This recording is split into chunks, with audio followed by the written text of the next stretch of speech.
Start करते हैं numerical part.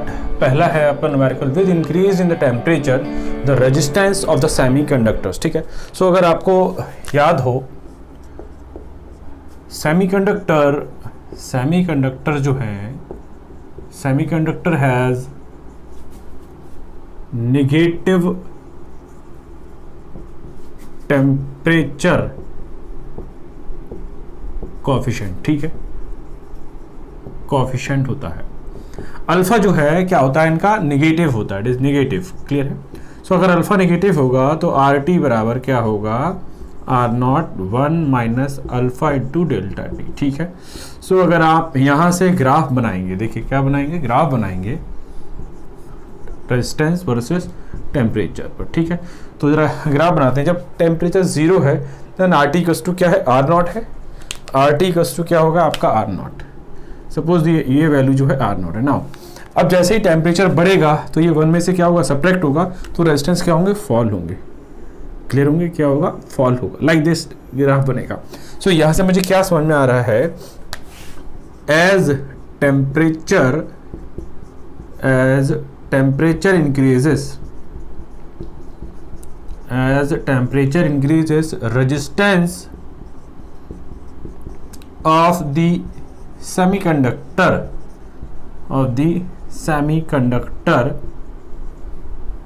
decreases।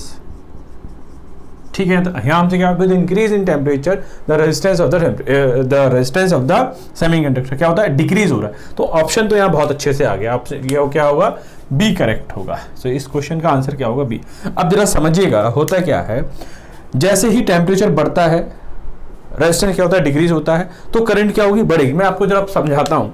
Temperature बढ़ेगा तो रेजिस्टेंस क्या होगा, डिक्रीज होगा। जब करंट डिक्रीज होगा तो according to Ohm's law I equals to V by R, resistance decrease हो, करंट क्या होगी, इंक्रीज होगी।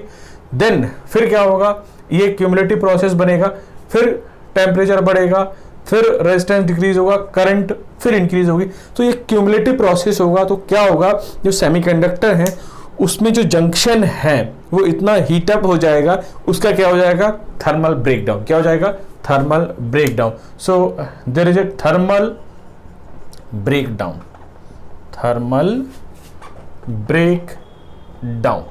क्लियर है?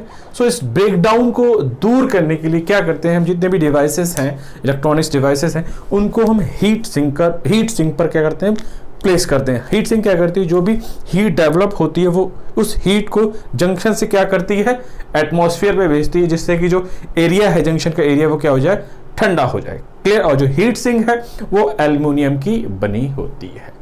क्लियर? तो इस क्वेश्चन का आंसर क्लियर हो गया। इस क्वेश्चन का आंसर क्या होगा, बी। क्लियर है? बढ़ते हैं नेक्स्ट क्वेश्चन की तरफ। सो सेकंड क्वेश्चन स्टार्ट करते हैं। सेकंड क्वेश्चन है, at much lower temperature the semiconductor behaves as. तो थ्योरी में हमने देखा था जो सेमीकंडक्टर है वो क्या है, ना ही परफेक्ट कंडक्टर है, ना ही परफेक्ट इंसुलेटर है।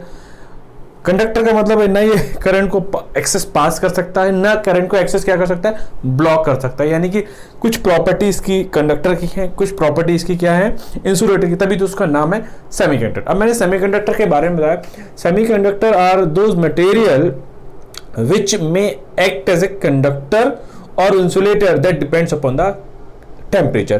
जो सेमीकंडक्टर है वो कंडक्टर की तरह काम करेंगे या इंसुलेटर की तरह काम करेंगे, वो निर्भर करता है टेम्परेचर पर। क्यों निर्भर करता है वो समझिएगा, सॉल्यूशन देखते हैं। नाउ अगर आपको याद हो, this is your conduction band and this is your balance band. अब जो मैंने यहां पर इसको उल्टा लिख दिया है, it is conduction band and it is balance band. Now balance band में जो है बहुत सारे इलेक्ट्रॉन्स होते हैं, बट वो इलेक्ट्रॉन्स जो हैं, यहाँ पर अगर मैं बात करूँ, यहाँ पर नंबर ऑफ फ्री इलेक्ट्रॉन्स हैं, बट वो फ्री इलेक्ट्रॉन्स जो है वो यहाँ जंप नहीं कर सकते। यहाँ जंप क्यों नहीं कर सकते हैं, क्योंकि जो गैप है, जो फॉरबिडन एनर्जी गैप है, वो कितना है, 1 electron volt in case of semiconductor. अब क्या चाहिए, इन फ्री इलेक्ट्रॉन्स को बैलेंस बैंड से कंडक्शन बैंड पहुंचाने के लिए मुझे कुछ टेम्परेचर, या इसको टेम्परेचर को बोलते हैं एक्सटर्नल एनर्जी की जरूरत पड़ती है। वो एक्सटर्नल एनर्जी क्या हो सकती है, या तो वो टेम्परेचर हो सकता है या ऑप्टिकल एनर्जी होती है। क्लियर है? अब अगर यहां पर टेम्परेचर क्या है, 0 है, टेम्परेचर क्या है, 0 है, then there is no movement of electron from the valence band from the conduction band. अब जो इलेक्ट्रॉन है, इलेक्ट्रॉन का जो मूवमेंट है, इलेक्ट्रॉन मूवमेंट क्या है, यहां पर इलेक्ट्रॉन मूवमेंट क्या है, 0 है। अब आपको करंट की डेफिनेशन पता है, करंट क्या, rate of charge of flow of current, clear है। रेट ऑफ चार्ज क्या होता है, करंट। अगर जो इलेक्ट्रॉन है वो मूव ही नहीं कर रहा है, इलेक्ट्रॉन में कोई मूवमेंट नहीं है, तो करंट क्या होगी, 0 होगी। अब करंट 0 कब होगी, इक्वल्स टू करंट बराबर होता है बी बाई आर। करंट 0 जब होगी जब रेजिस्टेंस कैसा हो, इन्फिनाइट, और रेजिस्टेंस इन्फिनाइट कब होता है, जब आपका परफेक्ट इंसुलेटर होता है।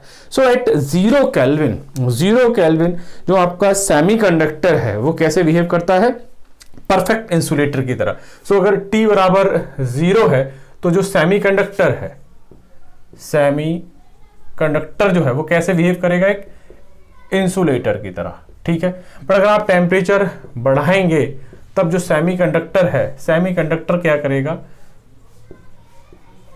Start conduction, that means it behaves like somewhat conductor, clear है यहाँ तक। तो इस क्वेश्चन का आंसर क्या होगा, सेमीकंडक्टर तो बिल्कुल नहीं होगा, बी कंडक्टर भी नहीं होगा, तो क्या होगा, क्योंकि यहाँ पर टेम्परेचर लोअर पूछा है, तो 0 केल्विन या बहुत कम टेम्परेचर पे जो सेमीकंडक्टर है वो कैसे बिहेव करते हैं, एज ए परफेक्ट इंसुलेटर। तो इस क्वेश्चन का जो आंसर होगा वो क्या होगा, सी, क्लियर है यहाँ तक। बढ़ते हैं नेक्स्ट क्वेश्चन की तरफ। तो स्टार्ट करते हैं नेक्स्ट क्वेश्चन। इस क्वेश्चन में पूछा गया है number of balance electron in A germanium is. तो अगर मैं बात करूं जो सेमीकंडक्टर फैमिली है उसमें सिलिकॉन और हमारे पास है जर्मेनियम, ठीक है। इनके एटॉमिक नंबर की बात करूं तो इसका होता है 14, इसका होता है 32, ठीक है। सो इसकी पहली कक्षा में अगर मैं बात करूं, अगर ये 14 है तो इसकी पहली कक्षा में जो होते हैं वो कितने होते हैं, 2, फिर होते हैं 8, फिर होते हैं 4, क्लियर है। सिमिलरली अगर मैं यहाँ बात करूँ 2, 8, 18 और 4, तो अगर हम इनकी आउटर ऑर्बिट सेल में सबसे बाहरी कक्षा में देखें तो कितने इलेक्ट्रॉन होते हैं वो देखें। यहाँ पर पहली में 2 हुए, फिर जो नेक्स्ट है उसमें कितने हैं, 8 है। सो 1, 2, 3, 4, 6, 7, 8, और जो लास्ट सेल बची है, सबसे आउटर मोस्ट सेल जिसको बोलते हैं हम, उसमें कितने हैं, 4, 1, 2, 3, 4, ठीक है। तो जो आउटर मोस्ट सेल के इलेक्ट्रॉन होते हैं उन्हीं को हम क्या बोलते हैं, बैलेंस इलेक्ट्रॉन। तो यहाँ पर देखिए कितने हैं, सो यहाँ पर बैलेंस इलेक्ट्रॉन जो है वो कितने हैं, इलेक्ट्रॉन 4, ठीक है। यहाँ पर भी आप अगर बनाना चाहे तो बना लीजिएगा, 32, फिर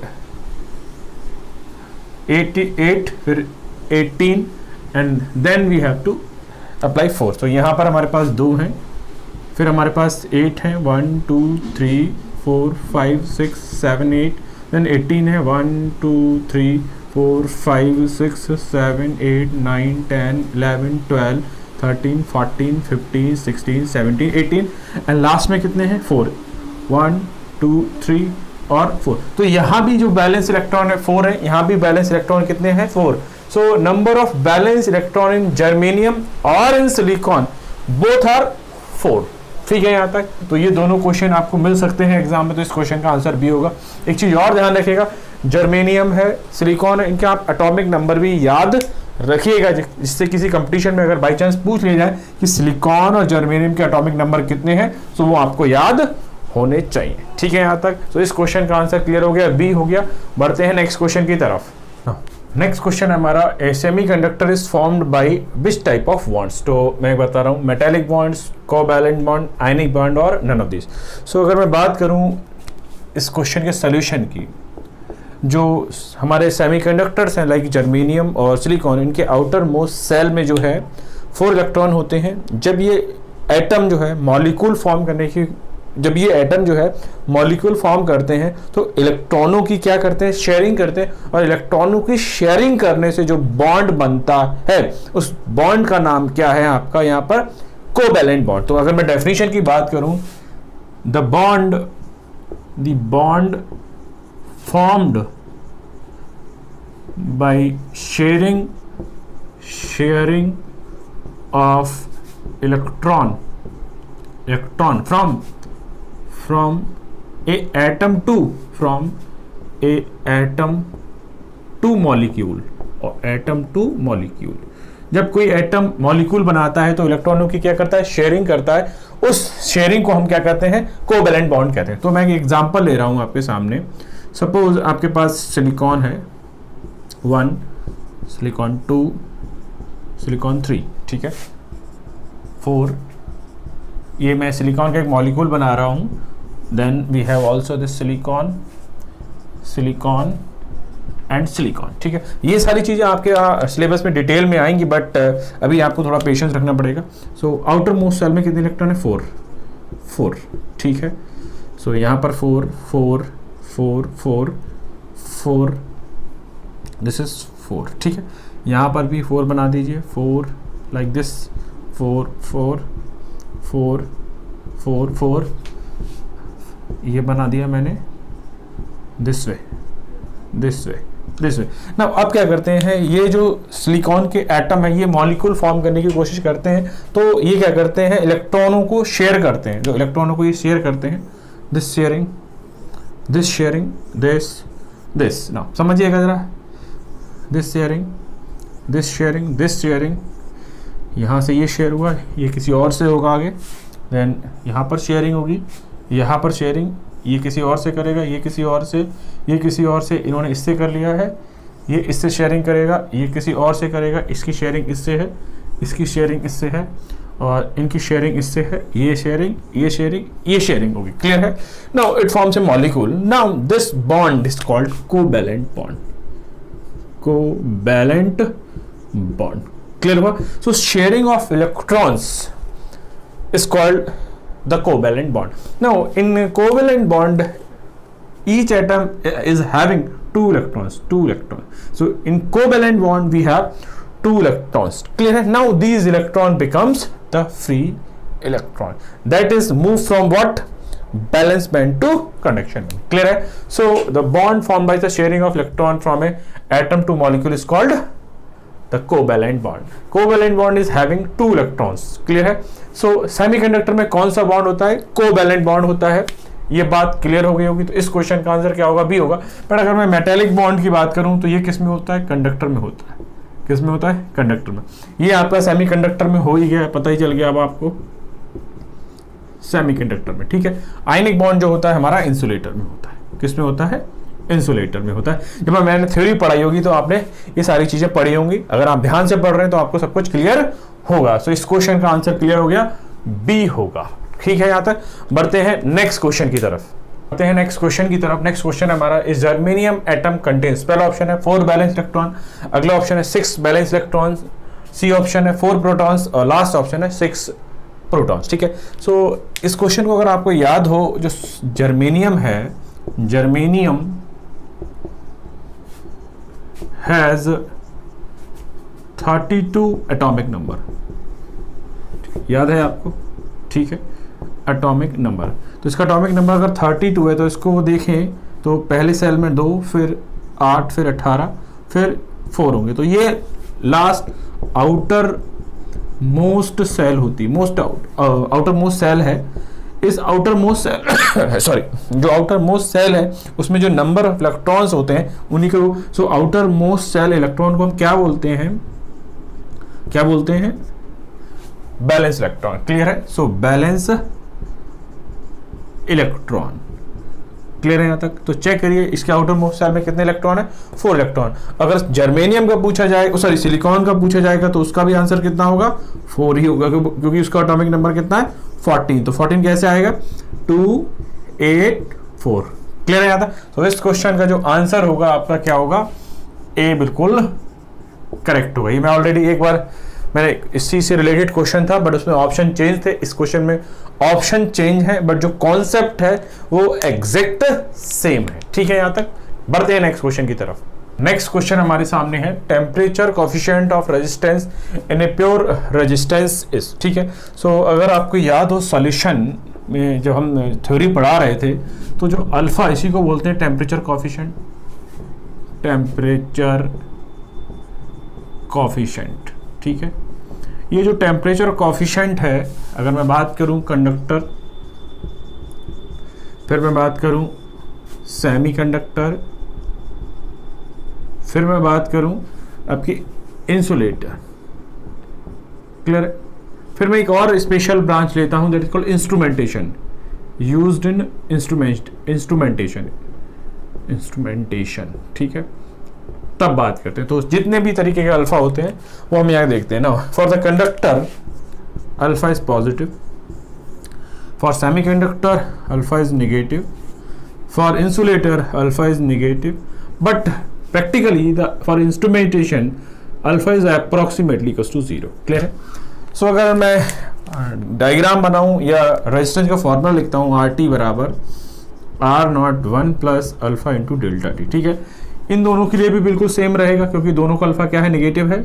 सो R T equals to R01 minus alpha into delta T. But यहाँ ऑलमोस्ट जो है अल्फा 0 होगा, तो आर टी और जो R0 है वो ऑलमोस्ट क्या रहेंगे, सेम रहेंगे। क्लियर? सो आगे अगर मैं बात करूँ यहाँ का ग्राफ जो है, अगर आपने देखी theory, so R temperature versus temperature और रेजिस्टेंस का जो ग्राफ है वो इंक्रीजिंग था। यहाँ पर इन दोनों के लिए जो ग्राफ था रेजिस्टेंस और टेम्परेचर के लिए वो डिक्रीजिंग था। यहाँ पर अगर मैं बात करूँ ऑलमोस्ट कांस्टेंट, अगर आइडियल बात करें तो कांस्टेंट। ठीक है, कांस्टेंट। क्लियर है यहाँ तक? सो अगर यहाँ से आप देखेंगे टेम्परेचर कोएफिशिएंट ऑफ रेजिस्टेंस यानी प्योर सेमीकंडक्टर में जो अल्फा है वो क्या होता है, नेगेटिव होता है। अल्फा नेगेटिव होने के साथ क्या होगा, जैसे ही टेम्परेचर बढ़ेगा रेजिस्टेंस घटेगा, करंट बढ़ेगी, फिर टेम्परेचर बढ़ेगा, फिर रेजिस्टेंस घटेगा, फिर करंट बढ़ेगी। Then this problem is called thermal breakdown. Thermal breakdown. Now the solution of this thermal breakdown is what heat sink, and heat sink is made up of aluminum. ये हम सब कुछ बता चुके हैं आपको। सो यहाँ पर जितने तरीके की अल्फा होता है वो मैंने आपको क्लियर कर दिया है। आगे अगर इस क्वेश्चन को देखें तो इस क्वेश्चन का जो हमारा आंसर निकल के आना चाहिए वो क्या आना चाहिए, निगेटिव। ठीक है, बट ये ध्यान रखिएगा बाई चांस अगर इंसुलेटर का भी पूछा जाएगा, अगर ऑप्शन में जो है इंसुलेटर होता तो भी ऑप्शन में क्या होना चाहिए था, निगेटिव। ठीक है यहाँ तक? सो इस क्वेश्चन का आंसर सी क्लियर हो गया। बढ़ते हैं फिर से नेक्स्ट क्वेश्चन की तरफ। नेक्स्ट क्वेश्चन देखते हैं।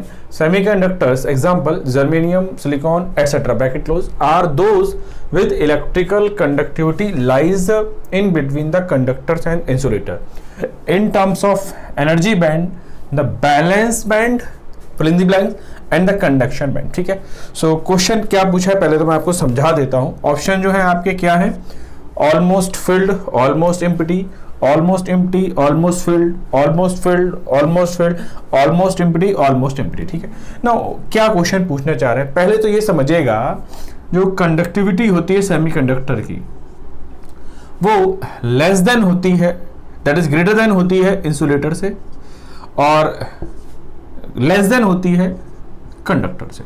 क्लियर है? कंडक्टर से पहले तो ये आपको पता होना चाहिए। The semiconductor are the material whose conductivity is greater than the insulator but less than the conductor, because इसकी जो कंडक्टिविटी होती है वो इनफाइनाइट होती है आइडियली, और इसकी जो कंडक्टिविटी होती है वो जीरो होती है, इसलिए इसकी रेजिस्टिविटी इनफाइनाइट होगी। इसकी रेजिस्टिविटी क्या होगी, जीरो होगी। इसका रेजिस्टेंस इनफाइनाइट होगा, इसकी रेजिस्टिविटी क्या होगी, जीरो होगी। तो इसकी जो करंट है वो जीरो होगी बट इसकी करंट क्या होगी, इनफाइनाइट होगी। That's the meaning of this statement. Clear है यहाँ तक? बात समझ में आ गई ना? अब क्या पूछा है वो समझिएगा। नाउ हमारे पास ये रहा कंडक्शन बैंड और ये रहा बैलेंस बैंड। क्लियर है?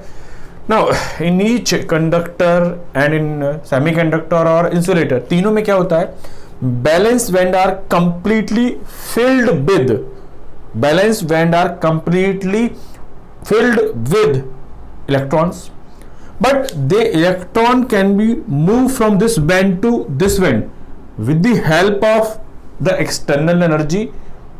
क्लियर है? बट कंडक्टर में क्या होता है, कंडक्टर, सेमीकंडक्टर, इंसुलेटर तीनों में ये बैलेंस बैंड जो है कंप्लीटली फिल्ड होता है। कंडक्टर में यहाँ पर जो इलेक्ट्रॉन है वो इजीली अपने आप विदाउट एनी एक्सटर्नल सोर्स क्या जा सकते हैं, यहाँ से यहाँ जा सकते हैं। तो यहाँ पर दोनों क्या होते हैं, फिल्ड होते हैं। क्लियर है? अगर मैं बात करूं इंसुलेटर में और सेमीकंडक्टर में तो बैलेंस बैंड तो फिल्ड होता है बट जो कंडक्शन बैंड होते हैं वो दोनों एम्प्टी होते हैं। अगर सेमीकंडक्टर में हम एक्सटर्नल एनर्जी दे दें लाइक टेम्परेचर और optical energy, then the electron from the valence band is going to the conduction band. But insulator में तब भी ऐसा नहीं होता। अगर इंसुलेटर में अगर आपको ऐसा चाहिए कि बैलेंस बैंड से जो इलेक्ट्रॉन है वो कंडक्शन बैंड की तरफ मूव करे, तो आपको बहुत ज्यादा हाई टेम्परेचर या बहुत ज्यादा वोल्टेज अप्लाई करना पड़ेगा, तब ऐसा होता है। क्लियर है? तो अगर मैं बात करूं, ये तो होता है, अगर मैं बात करूं कंप्लीटली फिल्ड, और ये होता है एम्प्टी। ये क्या होता है? एम्प्टी। क्लियर है? सो यहां से यहां इलेक्ट्रॉन ट्रांसफर होने के लिए आपको क्या करना पड़ेगा? एक्सटर्नल एनर्जी देनी पड़ेगी, बट ऐसा कुछ नहीं दे रखा है। So in terms of energy band, the valence band क्या होता है? ये होता है ऑलमोस्ट फिल्ड। ऑलमोस्ट क्या होगा? फिल्ड होगा। बट कंडक्शन बैंड क्या होता है? खाली होता है। सो ऑलमोस्ट एम्प्टी देखिए कहां है? ऑलमोस्ट एम्प्टी में मुझे लग रहा है यहीं दे रखा है। सो इट इज ऑलमोस्ट एम्प्टी। ठीक है यहां तक? सो कौन सा आंसर क्लियर हो गया होगा? ए आंसर आपको क्लियर हो गया होगा। ठीक है? अगर यही क्वेश्चन जो है, अगर यही क्वेश्चन बनता किसके लिए? कंडक्टर के लिए बनता, तो क्या होता है यहां पर? ऑलमोस्ट फील्ड वाला अगर ऑप्शन होता तो ये बनता किसके लिए? आपका कंडक्टर के लिए। किसके लिए बनता?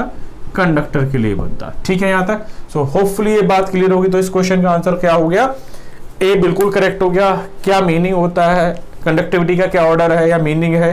क्या लेस देन है, क्या ग्रेटर देन है? Resistivity, resistance, current, everything I just discuss. Clear है? नाउ अब बढ़ते हैं नेक्स्ट क्वेश्चन की तरफ। सो नेक्स्ट क्वेश्चन देखते हैं। A semiconductor has generally dash valence electron. So majorly जो हम दो टाइप के इलेक्ट्रॉन्स यूज करते, दो टाइप के मटेरियल यूज करते हैं। जो सेमीकंडक्टर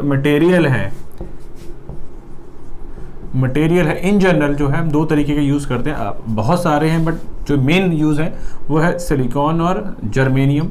इसका इलेक्ट्रॉनिक कॉन्फिगरेशन, एटॉमिक नंबर जो है वो 14, इसका होता है 32। सो इसका आपको याद हो 2, 8, 4, इसका होता है 2, 8, 18 और 4। तो इनकी आउटर मोस्ट सेल में कितने इलेक्ट्रॉन होते हैं? दोनों के आउटर मोस्ट सेल में जो है जो इलेक्ट्रॉन होते हैं वो होते हैं 4। और जो आउटर मोस्ट इलेक्ट्रॉनों को जो कहा जाता है वो क्या कहा जाता है? बैलेंस इलेक्ट्रॉन कहा जाता है। तो यहाँ जो संख्या है वो कितनी है? 4 है। और 4 कहाँ पर है हमारे पास? सी ऑप्शन में है। तो इस क्वेश्चन का जो आंसर होगा वो क्या होगा? 4 होगा। तो ये देख रहे हैं आपकी जो क्वेश्चन है वो लैंग्वेज को घुमा रहा है, बट जो कॉन्सेप्ट है वो बिल्कुल सेम रख रहा है। सो कॉन्सेप्ट को पकड़िएगा। क्वेश्चन की जो थ्योरी है, लैंग्वेज है, वो बदलेगी, बट आपका जो कॉन्सेप्ट क्लियर है तो आप करेक्ट ऑप्शन को जो है पिक कर पाएंगे। ना बढ़ते हैं नेक्स्ट क्वेश्चन की तरफ। नेक्स्ट क्वेश्चन समझते हैं। Wider band gap semiconductors are called. Wider band gap, अब इसका मीनिंग समझिएगा। अगर आप कुछ क्वेश्चन ना समझ में आए तो उनको मीनिंग से थोड़ा सा क्लियर करते हैं। अगर मैं बात करूं कन्वेंशनल सेमीकंडक्टर जो होता है उसका ये हो रहा कंडक्शन बैंड, और ये रहा आपका बैलेंस बैंड। ठीक है? Valence band. यहाँ जो energy band gap, energy forbidden energy gap होती है 1 to 1.5 इलेक्ट्रॉन वोल्ट। नाउ अभी क्या कह रहे हैं मुझे समझिएगा। ये आपका कंडक्शन बैंड हो गया और ये हो गया आपका बैलेंस बैंड। सपोज ये जो फॉरबिडन एनर्जी गैप है it is 2 to 3 electron volt. Clear है? जितना एनर्जी गैप ज्यादा बढ़ेगा then the semiconductor is going towards the property of insulator. यानी कि जितना ईजी बढ़ेगा, एनर्जी गैप बढ़ेगा, जो सेमीकंडक्टर है उसका बिहेवियर किधर शिफ्ट होगा? इंसुलेटर की तरह। और इंसुलेटर को हम आइसोलेटर समझ सकते हैं। ठीक है? तो यहां पर सुपर कंडक्टर तो बिल्कुल नहीं है। सुपर आइसोलेटर मैंने कोई वर्ड नहीं सुना है। सेमी हम दोनों आप यूज नहीं कर रहे हैं। क्लियर है? तो मेरे हिसाब से जो करेक्ट ऑप्शन निकलेगा वो क्या निकलेगा? Semi isolator. अब इसका मीनिंग समझ लीजिए। जो इसको बोलते हैं हम कन्वेंशनल सेमीकंडक्टर बोलते हैं। क्या बोलते हैं इसको? Conventional semiconductor. क्लियर है? ये लो वोल्टेज, लो फ्रीक्वेंसी पर, लो वोल्टेज और लो फ्रीक्वेंसी और लो टेम्परेचर पर यूज होते हैं। क्लियर है? बट जो वाइडर बैंड गैप सेमीकंडक्टर होते हैं they are use at high voltage, high frequency and high temperature पर यूज होते हैं। And it is more close to what? Insulator. More close to insulator. Clear है? बाकी अगर आपको इसको डिटेल चाहिएगा तो आप बुक्स को पढ़िएगा, बट मेरे हिसाब से जो है आपके यहाँ सिलेबस में इतनी रिक्वायरमेंट नहीं है। सो इस क्वेश्चन का जो आंसर होगा, करेक्ट आंसर होगा, वो क्या होगा? डी होगा। क्लियर है? सो होपफुली क्लियर हो गया होगा। तो कन्वेंशनल और कह सकते हैं कन्वेंशनल जो सेमीकंडक्टर होते हैं उनमें जो एनर्जी फॉरबिडन एनर्जी गैप होता है वो कम होता है, बट वाइडर बैंड जो है उसमें एनर्जी गैप लगभग 2 से 3 इलेक्ट्रॉन वोल्ट होता है। इनका अलग पर्पस है। इनका नॉर्मल सेमीकंडक्टर मटेरियल में जो फ्रीक्वेंसी 50 हर्ट्ज पर यूज होते हैं वहां ये वाले मटेरियल यूज करते हैं, बट अगर आपको हायर फ्रीक्वेंसी पे यूज करना है तब हम इस वाले मटेरियल का यूज करेंगे। ठीक है? सो बढ़ते हैं नेक्स्ट क्वेश्चन की तरफ। सो नेक्स्ट क्वेश्चन है, in insulators the energy gap between the valence and conduction bandage. तो अगर आपको याद हो थ्योरी जो भी पढ़ाई गई थी, जो ये रहा आपका कंडक्शन बैंड और ये रहा आपका बैलेंस बैंड, इनके बीच का जो गैप होता था, एनर्जी गैप होता था, वो होता था 5 to 6 इलेक्ट्रॉन वोल्ट। इस वजह से जो बैलेंस बैंड जो कंप्लीटली फिल्ड होता था, यहां से जो इलेक्ट्रॉन है वो जंप नहीं कर पाते हैं। कहां से कहां? बैलेंस बॉन्ड से electron band. So no movement of electrons. So current क्या होती है? जीरो होती है। करंट जीरो का मतलब रेजिस्टेंस इनफाइनाइट, रेजिस्टेंस इनफाइनाइट का मतलब रेजिस्टिविटी इनफाइनाइट, रेजिस्टिविटी इनफाइनाइट का मतलब कंडक्टिविटी कितनी होती है? जीरो होती है। टेम्परेचर कोएफिशिएंट क्या होता है? नेगेटिव होता है। These all are the properties of what? Your insulator. Clear है? सो इस क्वेश्चन का जो आंसर होगा वो क्या होगा? बी होगा, वेरी लार्ज। सी वेरी स्मॉल किसमें होता है? ये कंडक्टर में होता है। ओवरलैप्ड भी कंडक्टर में होता है, और ये जो है सेमीकंडक्टर में होता है, सेमीकंडक्टर में। ठीक है यहां तक? सो इस क्वेश्चन का आंसर क्लियर हो गया, सी। नाउ बढ़ते हैं फिर से अपने नेक्स्ट क्वेश्चन की तरफ। नेक्स्ट क्वेश्चन है the conductivity of the semiconductor. ठीक है? पहला ऑप्शन है does not depend upon the temperature, B option है decreases with the rise in temperature, increases with rise in temperature, और लास्ट ऑप्शन है first increases and then decreases with rise in temperature. तो अगर आपको याद हो, alpha जो होता है उनका नेगेटिव होता है। अल्फा नेगेटिव का मतलब क्या था? टेम्परेचर बढ़ेगा तो रेजिस्टेंस घटेगा, रेजिस्टेंस घटेगा तो करंट बढ़ेगी, और करंट बढ़ेगी तो कंडक्टिविटी क्या हो रही है? बढ़ेगी। That means as temperature increases conductivity increases. तो देखिए कौन सा ऑप्शन सही है?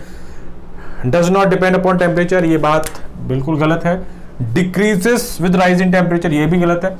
Increases with rise in temperature, ये बिल्कुल सही है, और ये गलत ऑप्शन है। ठीक है? तो इस क्वेश्चन का जो आंसर होगा वो क्या होगा? सी करेक्ट होगा। क्लियर है यहां तक? नाउ बढ़ते हैं फिर से नेक्स्ट क्वेश्चन की तरफ। नेक्स्ट क्वेश्चन देखते हैं, the bond form by sharing of electrons bye 2 और मोर atom is called.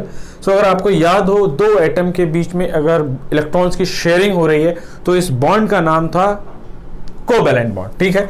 So solution में अगर आपको याद हो, bond between 2 atoms by sharing of electron